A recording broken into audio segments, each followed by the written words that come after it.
back, Shalloners. Well, the summer is winding down and it's time for back to school. For some of you, this is a really exciting time. Maybe you're going back as a senior or you're going away to school for the first time. But for some of you guys, this isn't exactly the best time of year because maybe your boyfriend is going away to school and you're not. Or maybe you are and you're just not going to the same school.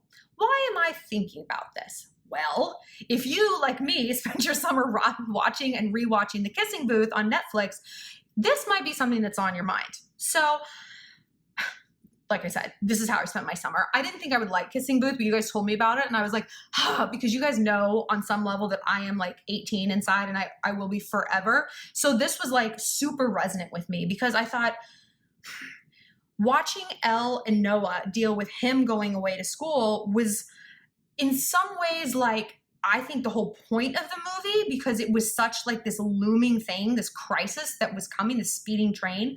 But also I kind of didn't like how, and if you haven't seen it, like here's a spoiler. It's not like I'm spoiling like friggin' Shawshank Redemption for you, all right? It's The Kissing Booth. Like when she took him to the airport, like it was sad and he walked away. And then she was like, okay, she just seemed very like at peace and cool about it and very like zen. That is not how it is. And also, I think there needs to be a sequel to Kissing Booth called The Garbage Fire of Noah Being Away from School. So him saying goodbye is like just the beginning. And if you guys have experienced this, or if you haven't, let's walk through it. Because today I want to talk about love lessons from the Kissing Booth and how to deal with your boyfriend going away to college. But before I do, let's talk about how to talk to me a little bit more. If you have a love question you want to submit to me, the best way to do that is the Instant Go app. My username is ShallonXO, free to download, only $3 a message, and I get back to you in 24 hours. Just click chat. It's really awesome. If you don't have Instant Go access at the moment, please leave your question right here as a comment on this video for the best chance of it getting answered. Please no more social media DMs. Okay, so back to going away to college. Man, first of all, you need to acknowledge, and I want like the world to acknowledge how hard it is for you guys. Like I always say, like it makes me crazy when people shit on teenagers because like you guys have the drama and the pressures of adulthood, but none of the power. Like you're helpless and controlled like children, but you're expected to produce, I mean, more than adults. Like I don't work half as hard now as a paid employee as I did when I was like a student. Are you kidding me? I didn't like work for 7 hours a day and then go home and like work on projects for another 4. No. And then have to borrow a car to go to Cheesecake Factory. Get the fuck out of here. So having someone go away to college is like not really that much easier than having them go away to war. You know, it's something that's out of your control, something that feels like it's going to be forever. You don't know what his environment's going to be like. You don't know if he's going to forget you, if he's going to need you. And I remember thinking like, I would rather my boyfriend be going to war because in college, it's just going to be like a blowjob bonanza and beer everywhere. And at war, at least he's going to be like only with other dudes and focused on staying alive. Like I would so much rather take Afghanistan than like USC. Lot lower chance of like dry hand jobs. I mean, maybe, who knows? I haven't been to war. Maybe it's a hand job bonanza too. Anyway, so accept that like you have a right to feel like this is really, really upsetting because this is like, it feels tragic, you know? Like you're two young lovers ripped away from each other and it is tragic. So don't downplay that. But here are some things you can do to make this as easy as possible. One thing I've learned as I've gotten older, you just never know where life is going to go. I work in the world of celebrity. I write about them all the time. And it's like, I will write about someone. I've been doing this long enough that I will have written about someone like when they met, their wedding, and thinking like, oh my God, these two are so cute. They're going to be together forever. And then this like heinous breakup. Maybe they weren't even married, just like a breakup. And you're like, oh my God, they'll never be in the same room together. And then they'll reunite. And it's like, you just don't know. And I've experienced that in my own life. When my marriage collapsed, like there were points when I'm like, I will never speak to this guy again. Like he has hurt me and insulted me. And now like we're good friends. And maybe someday we'll find our way back to each other romantically. You know, I don't know what's coming for me. You don't know what's coming for you. Life is so long. 4 years seems like it might as well be 1,000. I promise you, in the grand scheme of life, I mean, think about it. You're going to live for like 90. 4 years is less than half of that. I know. So why am I bringing this up? Because you guys have a good chance of getting back together if you don't fuck it up from the get-go. And I know what you're thinking. Well, we're not breaking up. You should. Hear me out. Hear me out. There were 2 different kinds of couples in terms of the guy going away to school or the girl, either one. There were the ones that like, we're going to stay together. We're going to make it work. And I saw this from both sides. I saw when I was in high school and her boyfriend would leave. And then I saw when I was in college and I was like friends with the guy or a girl and she had someone back home. You know, they had somebody back home. In both of those scenarios, it was pure agony. The girl who's left behind, say you're left behind, you don't know what he's doing. So he might call you or FaceTime you. It's like, well, who's that in the background? Did I hear your female voice? Where are you going tonight? What do you mean you don't know? Like if you're going to be home. It's just so confusing for you. And for him, he can't move forward if he's kind of stuck in the past with you. Even though he loves you and he might love the past, there is a time for him to move on and move forward because he has to be allowed to grow. I saw so many girls who like stuck with their back home sweetheart and like they broke up eventually. Every one of them said the same thing. I wish that time had belonged to me, you know? I wish on a Friday night I'd been out making new friends, having new experiences, going on those weekend trips, but I was going back to visit my boyfriend. And even the ones who did end up with the guy, maybe they did stay together, maybe they did get married. They say that even more.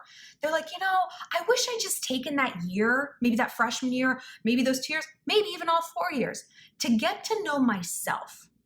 Like I loved my boyfriend or I loved my girlfriend and that wasn't going to change, but like, in a way, I resent them a little bit now because I didn't get to have that experience. And it wasn't necessarily their fault. I made that decision. But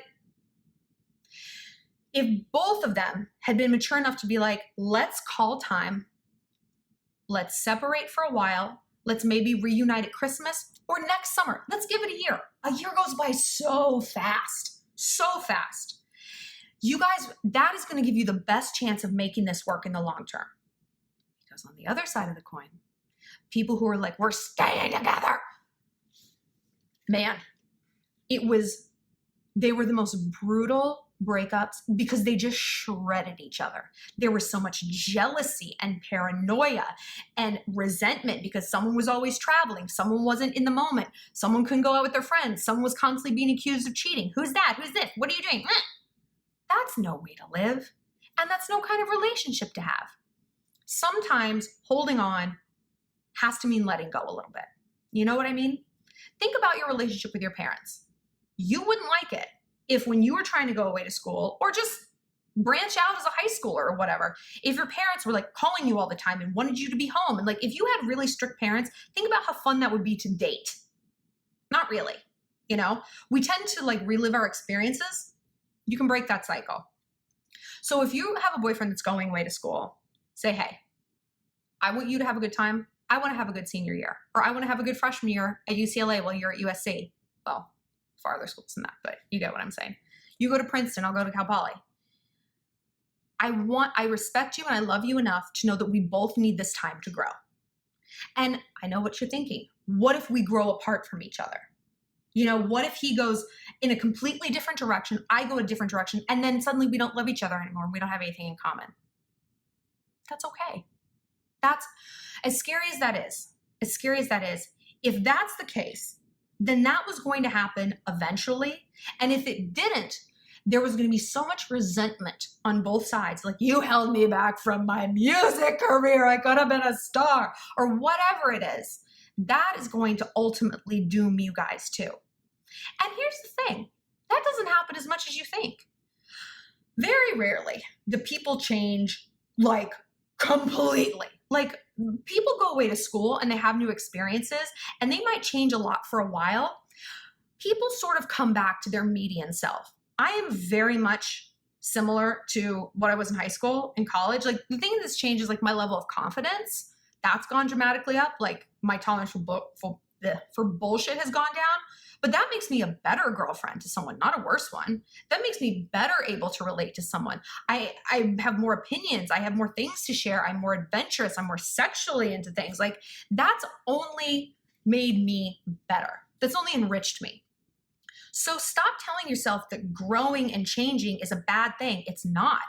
Because if he goes out and has a bunch of cool experiences, new hobbies, new goals, new achievements, and you do the same, think about how amazing that would be to come back together. It would be like falling in love all over each other, with each other.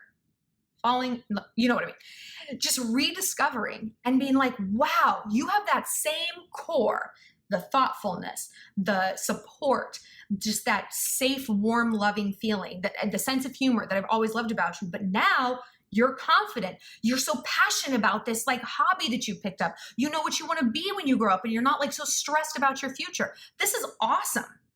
Does that sound so much better? Growing up doesn't have to mean growing apart. And growing apart can mean you also can grow back together. That's the thing. What goes up must come down. For every light, there's a dark. You can grow apart and then come back together. My high school sweetheart and I, we went to different colleges. We were like 4 hours apart. And then like we broke up like spectacularly like junior year because he was sleeping with my friend. Yes. And then we actually got back together when I was like 25. Like we went on vacation together. I was going to move to Los Angeles with him. Like, and because all the things I loved about him were still there, but there was a whole new layer of him. I was like, this is so cool. Like it's familiar, but it's exciting. And that was able to develop because we gave each other space, because he was sleeping with my friend and I had to break up with him. But like we didn't speak for a really long time. And had I done it differently, I wouldn't have tried to hold on to him so tightly when we went away to school. I would have given him and I the room to discover new things. And then he could have been sleeping with whoever he wanted to, and I probably wouldn't have noticed or cared because I would have been living my own life. I don't know if that's true. I still would not have been cool with him sleeping with my friend. I'm sorry, two of my friends that I know about, probably more. He was a nightmare. The point is, we broke up and got back together. And that happens a lot. I see that all the time. My mom's best friend, she divorced her first husband. Like, I don't know, they had 2 kids together. So after like 10 years, 15, something like that, she married a different guy. She married her second husband. They got divorced. She remarried her first husband. And they're like, happily ever after, you know? And I was like, this is incredible. And she's like, you know, it was just time for us to part and go experience other things. And we needed kind of that distance to appreciate each other. Certainly he needed to mature because God knows men are so far behind us in terms of maturity. And like that really, and I needed space to like not be like annoyed that he wasn't more mature. And I had to work on myself and discover things. And now it's like, you know, it's familiar, but it's new again. I'm like, that's amazing. So the fact that life is long and the fact that you don't know if this is going to come back around, you guys can get back together, is all the more reason not to act crazy when a guy goes away to school. Set up a time to talk every week. If you guys are going to stay together, set up a time to talk. Fridays, 4 p.m. Don't do it when there's a likelihood that people are going to be drunk. I hate talking to drunk people. It's so annoying. You feel like this is why I hate listening to podcasts with 2 people, because I'm like eavesdropping. Like, this is retarded. I don't like this. Set up a time to talk that's like a sober time. 11 a.m. Friday, something. Have that be consistent. And when you're not doing that, don't get bent out of shape about what it is he's doing. Don't get in your head about what he might be doing with who, because at the end of the day, there's nothing you can do. That's just the facts. You can scream, you can threaten, you can holler. That is going to push him so much farther away and so much faster. Again, it's like with strict parents. If you could get away from that, wouldn't you? Wouldn't you just be like, boop, call denied. Oh no, I'm not getting reception. That's crazy. I'm over on my data. People will get away from you. They will find a way. And then comes that bitterness. And then you're going to be like, he ghosted me. He didn't even give me a breakup. More bitterness, more resentment. And the more things that happen like that, the further away you guys are going to get from each other and from being able to get back together. If the space between 2 people is filled with growth and respect and mutual goal setting and living your best life, you have a high chance of making it work down the road. If that distance is filled with threats, jealousy, bitterness, just things you cannot let go of, you're sunk. That's an ocean no one can traverse. So lay down the ground rules before you go ahead. You know, maybe even be so progressive as to be like, hey, if you hook up with someone drunk, I don't want to know about it. I don't want you to exchange phone numbers with her. Don't follow her on social. If this is purely a physical thing, just leave me out of it. But if this is something that you feel like is going to turn into something, I need you to tell me about it up front. I'm not going to be mad. There could be a life for us down the road, but like if I find out versus you telling me, that's when the trouble's going to start. Whatever the ground rules you're comfortable with, do it. Whether it's a once a month visit, a once a week visit, a once a week call, whatever, a good morning text every day, do it. But if it looks like things aren't going to work out, walk away before it gets nasty. And that will get you guys back together down the road. I promise. You never know what's coming for you. If you guys have more questions, find me on the Instant Go app, or like I said, leave your comment right here on this video and click like and subscribe for new videos every Friday, and follow me on social, Snap, Twitter, Instagram @ShallonXO. Stay savage, Shalloners.